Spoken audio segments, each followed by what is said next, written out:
Hi everyone. So as you have seen in the last video, I did the unboxing of the Bajaj PX97 air cooler. In this video, I will be doing a review of the cooler. I have been using this cooler for roughly about like 2 weeks now, and I'm going to discuss about its features and how I liked this cooler in my day-to-day use. So let's get started. So as I've done the unboxing video of this Bajaj PX90 air cooler the last time, today I'm going to review this for you and I'm going to let you know what are the functions and features we get with this cooler.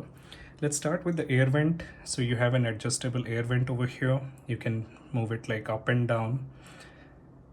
Then you have some controls over here. So the first one that you see, this is your blower speed.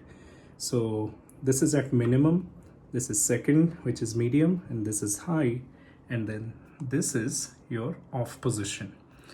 And next you have the swing pump functions over here. So there are 4 controls over here. The first one is just for the air blow, and then the second one is air blow with swing, which means these fins that you see inside will actually move. The next one is there's a water droplet sign, which means this is when your pump will start working, and it will have swing function as well. So when the pump starts working, basically the sides of your cooler, which is the mesh that you have, that gets wet, and the cooler starts throwing cool air instead of normal air that you get with the blower only. Next, you have the swing with the pump. So this is the option. And the last one that you have over here is just the pump, which means there is no swing, but the pump will be still working, which means the mesh on the sides will still get wet, and the air that you will get from these vents would be the cool air that you get. So these are the only options that you have. And like I said, you have your fan speed over here. You can control how much you want. I keep it at 1. It is sufficient, and the amount of throw that it has. So I'm really satisfied with that. But if you have a larger room, then you can probably make it to 2 or 3. So it depends on how you want to use it. Next, you have your like water level indicator over here. So this is a cooler. So you will have to fill water on these coolers. So once the water is filled, this is your indicator. You can see now the water level is at medium. This is your high, and this is low. And let me turn the cooler to the rear.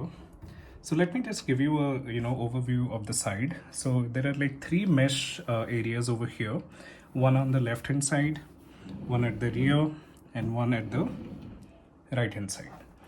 You also get these caster wheels, which are of very good quality, I would say, and very easy to move if you want to take this cooler to a different room or sometimes. That's really helpful.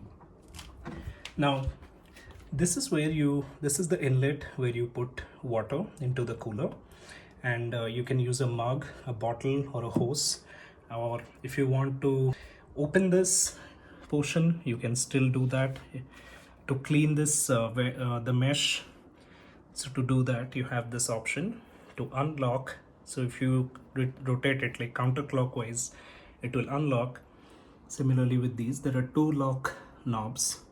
You can remove it and you can directly put water into inside the cooler as well.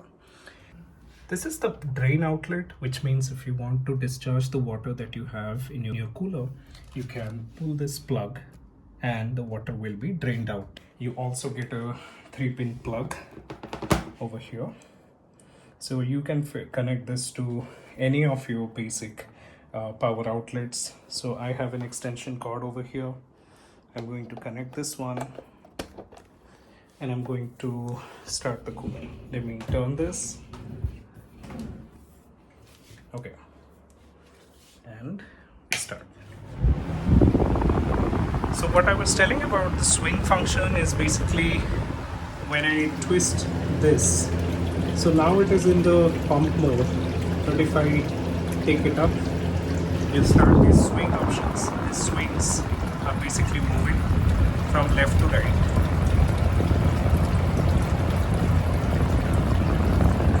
So I'm going to it. Going to stop the timer. So that's all for the video, and if you have any other questions, please let me know and I'll be happy to answer them for you. Thank you.